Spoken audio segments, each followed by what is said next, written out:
Welcome to More Life Podcast. I'm your host, CJ Johnson, and I'm here with Steven Kruckenberg. Did I say that right? That's right. That's my name. The boss. He is the owner of the gym, my personal gym in Chula Vista. The Gym Chula Vista. Yeah, the Gym Chula Vista is my favorite gym, and lots of bodybuilders go there, right? Because I always see all the bodybuilders being posted up on the wall. A lot of bodybuilders, a lot of competitors, a lot of people that take it serious. Yeah. So, got other gyms that are not as competitive. They're more like you go there, kind of feel good, take a selfie, and leave. But this gym is like hardcore, right? There to work. You're there to work. There to work. You know, you might say what's up, but you're there to work. Or you come there and, we used to call ourselves the grad school of fitness. You graduate when you start training at our gym because you maybe come from the big box gym and you see everyone else here is working. You got to work too. That's what I feel every time I go there. I'd be like, dang, I feel like, you know what I'm saying? I'm doing something now. I'm not just trying to stay fit. I'm like, I'm doing something now. Like, I feel good. Got to push a little harder today. Right. Because I see guys like you walking around, I'm like, yo. But then when I go to the other gyms, I'm like, oh, okay, I'm doing good. And then I go to the gym, and I'm like, oh, I got a little ways to go. All right, so, brother, you have a amazing story, and I want to start from the beginning. Tell me a little bit about you as a kid growing up, some of the things you went through, some things you had to overcome in your past. So I was born and raised in the Riverside, Moreno Valley area. You guys know that. It's the Inland Empire. Mm-hmm. And, pretty basic middle-class family. Grew up going in the church. Mm-hmm. I don't know, per se, how active I was until after I gave my life to Christ. But, being in the Riverside, Moreno Valley area, I'm sure much like Skyline and Southeast San Diego, there's a lot of opportunity to get in trouble too, right? And so I had obviously took down the wrong path, started hanging out with the wrong people. And I think a pivotal point in my youth was when I was in my 18, 19, I gave my life to Jesus in the back of a cop car. So long story short, at a party, big fight breaks out, in Moreno Valley. The party doesn't end until the cops show up and there's a shooting, right? Oh. So big fight breaks out. We're leaving. I'm hammered drunk. Cop pulls me over. And I don't know what I was thinking that night. I rolled down the window. I was like, I'm sorry, officer, I'm drunk. Just I don't know. Let's put everything on the table. And I was, he handcuffs me, puts me in the back of the cop car. And if you've been in the back of a cop car, that hard plastic, and the guy next to me is just like shouting and screaming and handcuffed, and he starts peeing himself. And that's why it's plastic, so they can just hose out, puke, and pee at the end of the night. And I just remember putting my head, resting it on the window, and I was like, this is not how I was raised. And I looked up and I was like, God, if you get me out of this, I'll spend the rest of my life serving you. And I remember within less than a minute, a cop opened my door and said, you're good to go. And I looked at him. I was like, I'm good to go. Sure? He said, yeah. And I looked back. I was like, I'm drunk. That's what I right. said. And the cop's like, how far do you live? And growing up, you get pulled over by the cops. You say like the first house with the lights on down the street. Right. I was like, I'm like 4 houses down. That's my house. He's like, get home safely. So I got in my car, pulled into the driveway, turn off the lights. You wait for the cop to drive off. And I'm like, what the heck just happened? Yeah. You know what I mean? And so the next week, all my friends call me, oh, you want to go out and party, blah, blah, blah. And God's like, remember what I said? And I was like, no, I'm going to pass this week. And they're like, oh, you're lame, whatever. We're going to have fun without you. And a lot of my friends got shot that night. Oh, and I remember God reminded me, like, say, I have your back. Follow me. I got bigger plans for you. And that just kind of started everything from there. I started going to youth ministry. I started juvenile hall ministry, then prison ministry. And, prison and juvenile hall ministry, for me, people think it's rough. It's like nostalgic because it reminds me of a lot of those people that I grew up around and a lot of the people. So it's not like scary for me. I'm like, oh, this is the people I've been around all my life. Right. So it's actually fun for me. Right. So that's a little bit of my backstory as a child. That's super dope. From my perspective, I didn't have that. I had those grace moments for me, but I didn't have the aha moment as soon as you did. Yeah. It was like, I had passes from the police as well. Like, hey, just let him go. what? The partner was like, what? We're letting him go? And he's like, yeah, we're letting him go. Yeah. And I was like, plaster drunk, right? And I still didn't get it. You know, it took a while. It took me getting a DUI for me to be like, oh. Yeah, and don't get me wrong. I mean, the sanctification's a process, right? Yeah. It wasn't just all of a sudden a super Christian. Yeah. The next day, you know, there's still women and drugs and temptations I've had to deal with over the years. And it's not just like, oh, I was just a spick and span pastor ready to go. Yeah, that, but right? you had that aha I had moment. the moment. Yeah. My aha moment was, you know, I grew up in the church too. My aha moment was after all of that drama, and I'm in the car, and just in the car with my wife, and I had this like, boom, somebody died for me, and I had all this grace poured out for me, all the stuff that I did wrong, you know, all the people I did wrong, all the people I lied to, stole from, cheated on, all that stuff, and somebody still thought I was worth it. That hit me hard, bro. That's good. It hit me hard, and I was like, what can I do? What am I supposed to do? It's like the moment was like not that I need to, you know, make up for that. It was mostly like, okay, whatever you want me to do, you know. Yeah. And to be 100% transparent with you, the biggest thing that God has been asking me to do is be a good husband and a good father. That's where it all starts, though, right? It's the biggest responsibility. I was like, you know, you see stuff in your house, and like kids are not cleaning up, and this is not right, and that's not right, and work is busy. We haven't gone on a date night, and all this other stuff. And God's like, hey, bring your wife some flowers. She likes peonies. So I'm at Trader Joe's, $10, bro. My wife's like, thank you. Yeah. Out of all the chaos that's going on with the business and all that, hey, stop. Like, I remember this one moment where my daughter, like, stopped me. It was like, because I know you're a business owner and you got a lot going on too. My daughter, my youngest daughter, 6-year-old, she stopped me at 7:30 at night. She goes, Daddy, come play with me, come dance with me. I'm like, no. Gotta do this contract, you know? She goes, Daddy, come play with. She looks me dead in the eyes and is like, come play with me, come dance with me.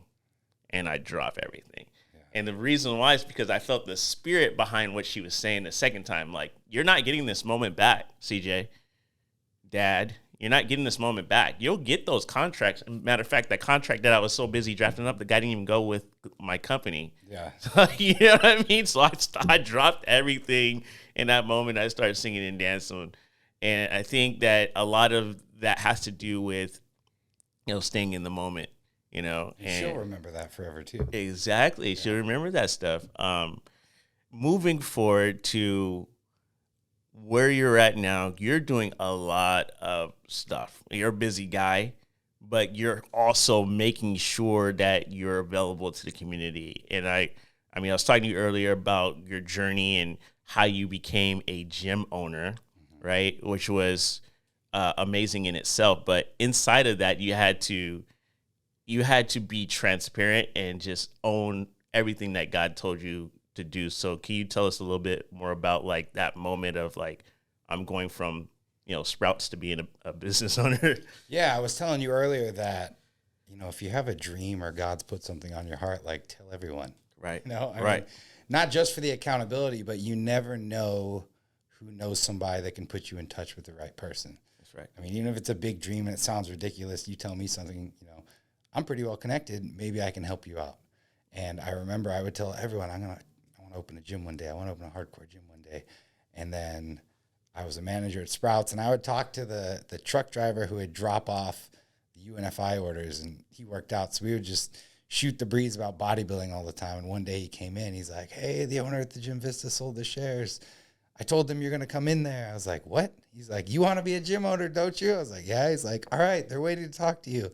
And that's just kind of how the story started for me. And that led to me working, managing, learning how to run a gym. And then during the pandemic, the opportunity came for me to open my own. That's dope, bro. That is amazing. And what other things, I know you're doing other things for the community inside of that. So you have a Bible study going on at the gym in Chula Vista, and talk a little bit about that, and then how you're doing outreach outside of the United States. Yeah, so one of my goals my whole life, I think, really, as I'm living my dream, is one of my dreams is I want to be able to do my passion, my ministry, and my career all out of the same building. And I feel like that's the dream. And so for me, my passion's bodybuilding. My career is owning a gym, and my ministry is being a light for the community. So out of the gym, we have a prison rehabilitation program where we give free gym memberships to formerly incarcerated people. And then we do meetings with them. We do a men's Bible study. We had a women's Bible study. We do house building projects for the poor in Mexico. We've done regenerative farms in Africa. We work with this company called Mitchell Thorpe, where kids in San Diego have terminal illnesses. So they come alongside them and pay for all their bills and mortgage payments and medical payments. Because a lot of times when a kid's dying of a terminal illness, both parents have to watch the kid 24/7. Right. They don't have the income to support their life. So we work with them. There's a lot of different organizations we work with. We're trying to get the community together for another fundraising event, or we're probably going to do it at a local Chula Vista bar on 3rd Avenue and have a night where we just raise money for the community. So we're always looking for ways to help the community and just be that light and that mainstay in the community, whether it's locally or internationally. Right, and you guys are taking trips to Uganda. You're building houses in Mexico. Helping out at refugee camps in Mexico. Refugee camps, yeah. So you guys got a lot going down, and there people see things on the surface level. So they look at Steven like, this guy's a big guy. He's bodybuilding, and he owns a gym, right? And they may know that you run Bible studies as well, but not a lot of people know about the sacrifices that go inside of all the other stuff that you're doing. There's a lot of time set aside.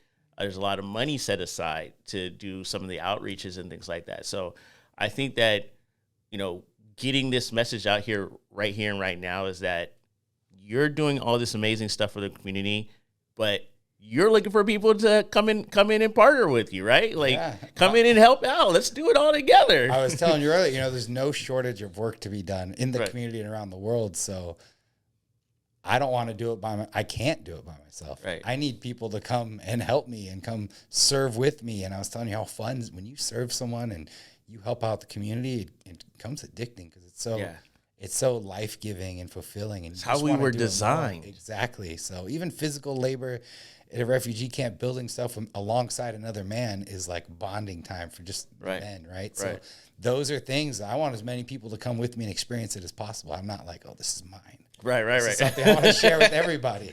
Right. That's dope.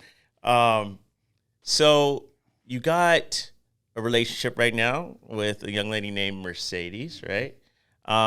So tell me a little bit about how you met Mercedes and how things are going with you guys, with your careers, and how you guys have your relationship hooked up with, bodybuilding as well.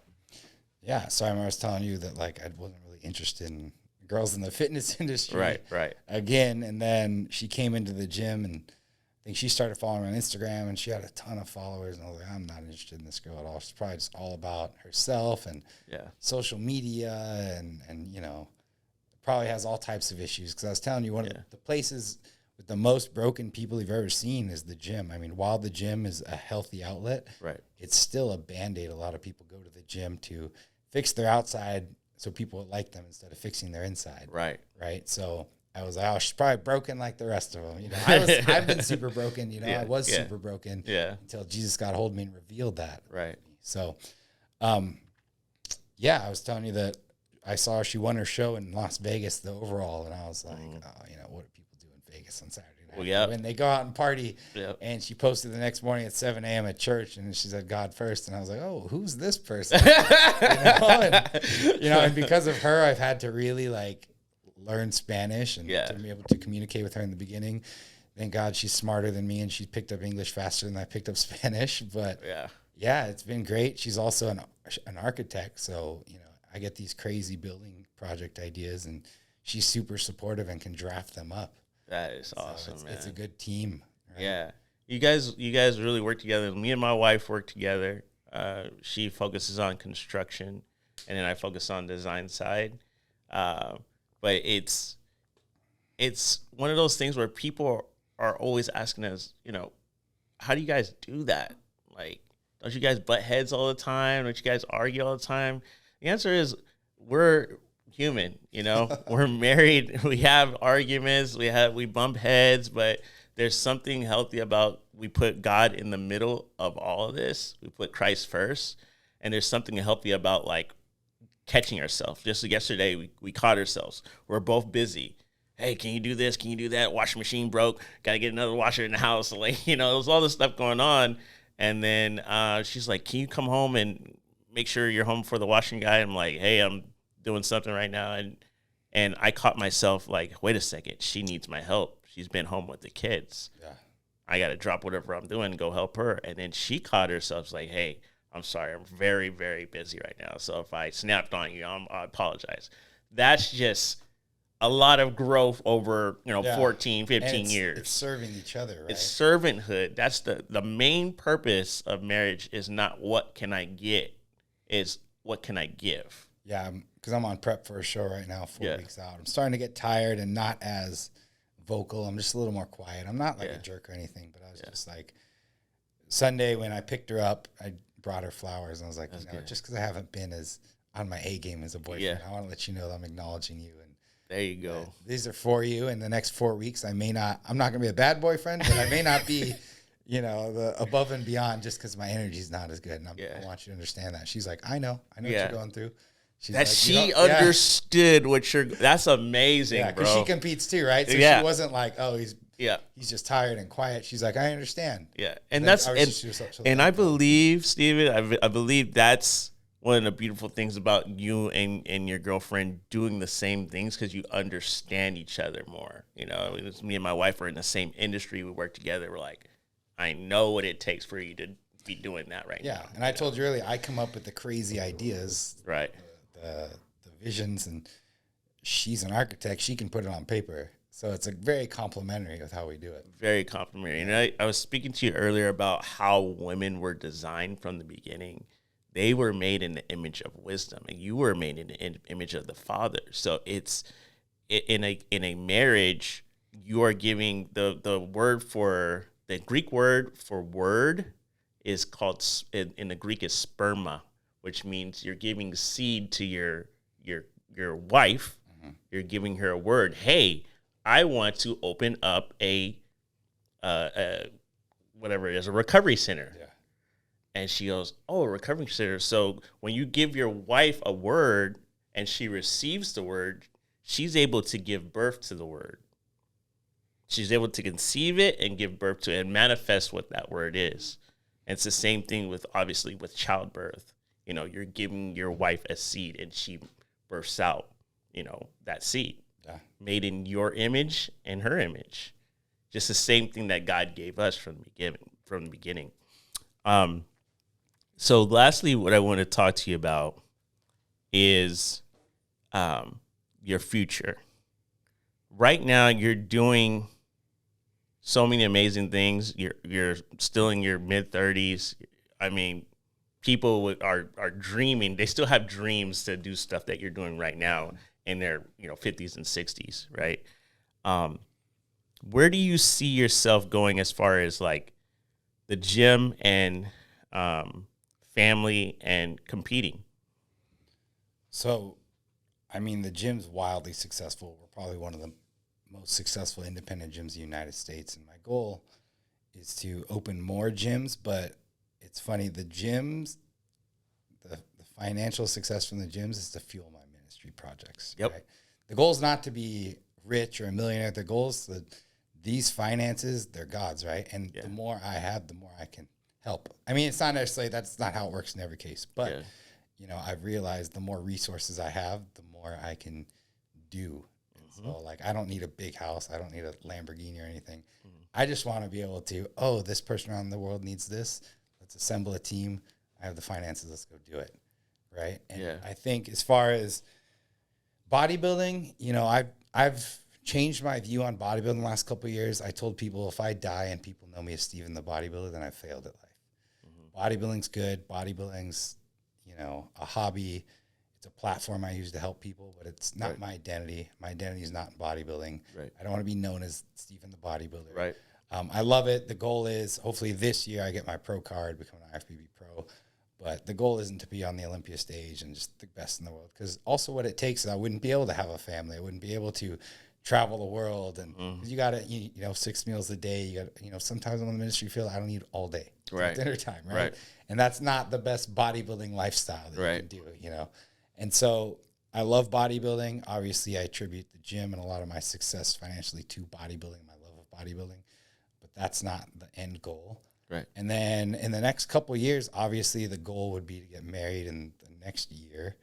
Not going to say when, not going to answer my question, but soon. Yeah. And then, you know, I've talked about hopefully having kids within the next 2 or 3 years. And I know that'll change everything in the landscape of traveling and whatnot. And I would love to be able to bring my kids to third world countries with me and serve. Yeah. So they grow up with a perspective of just how much need there is in the world and that not everything's like America. And so also be grateful. Yeah. Right?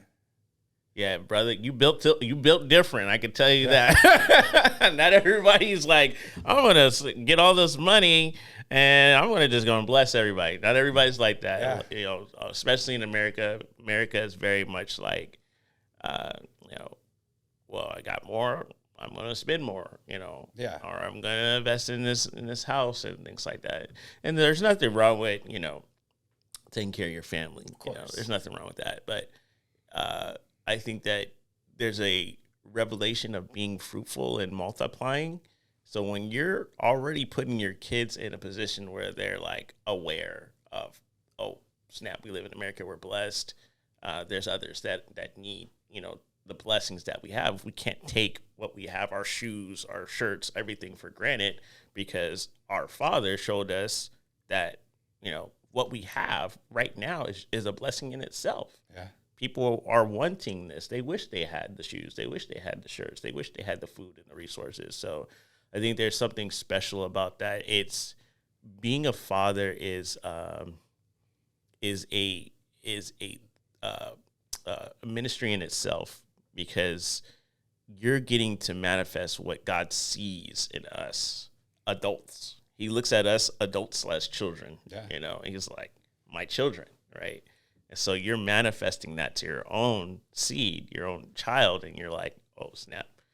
You get to feel the grace that he has for us when your kids mess up, they do something silly. You're like, oh, they're just a kid, you know? So he's just reality, right? Yeah, they're just kids, you know? And so God sees that with us. I could say that, you know, just speaking to you today, what the number one thing that amazed me was that you're on prep right now and you're cool, calm, and collected, your composure, and you're able to speak on a level of humility right now. When I'm hungry, bro, I am not that cool, calm, and collected. You know, and your diet right now is very restricted. Yeah, 0 carbs and 2 hours of cardio a day right now. Yeah. But, you know, and that also goes back to me. I had this revelation in 2018 when I was in Uganda, and this guy was working out in a field all day, and they usually only eat once a day, and it's not a lot of food, and he was just as happy as can be. And I was like, man, if I told him he had to do 2 hours of cardio a day, work out once a day, and eat 6 times a day, he'd be like, where do I sign? Yeah. You know sign me up right now. I have no right to be upset or angry or hungry, because there's guys that, you know, even on my lowest calorie day, I'm eating more than 99% of the people in the world, right? Wow. And so who am I to be like, oh, I'm hungry? Like, okay, great. There's people that go to sleep starving every night. And so that changed my perspective of like, I got to drop this victim mentality and this world revolves around me mentality and really be like, dude, I'm lucky I get to do this. You know, we're so fat in America, we have to restrict calories. Yeah. And other countries are like, I need all the calories I can get to survive. Dang, perspective, bro. Yeah. Perspective. So my last question for you today is, it has to do with what you're already talking about, but it's mostly when your day comes to leave this earth, what do you want people to remember Steven for? So I've said this before, and I don't think it's a cop-out answer, but I want systems left in place to keep pointing people back to Jesus for hopefully generations to come. So I don't need my name remembered, but if I can leave systems in place, whether it's regenerative farms and orphanages and halfway houses and prison programs that are all glorifying God, pointing people back to Jesus, that's what's the point. Like my name, ultimately, it'll be forgotten in 50 to 100 years anyways. But if there's systems in place to keep people, whether that's solving hunger issues and starting ministries, like those are the things that I want left after I die. My name doesn't matter. There was a quote. It's, I think it was Churchill, but you can accomplish anything you want as long as you don't mind who gets the credit. And that's kind of how I am. Like God's given me this calling. I don't care who gets the credit. I just want to get it done for the kingdom. And so I don't care what people think about my name when I die, as long as there's something left to help others. I want to bring 1 million people to Christ and save 1 million lives. That's kind of my goal, but I don't need to be known for doing it. Brother, I'll tell you right now, all the stuff that you just mentioned, you're already doing. And every single guest that I've brought on here, when we're talking about legacy, every one of them, when they get to this question, they say, well, I want to be remembered by this. I want to do this.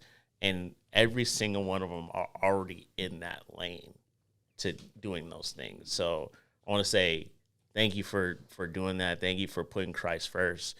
There was a scripture one of my mentors mentioned to me last night, and it was basically Paul was on his way to Jerusalem, back home to Jerusalem, and all these prophets were coming up to him and saying, hey, man, when you get back, they're going to mess you up.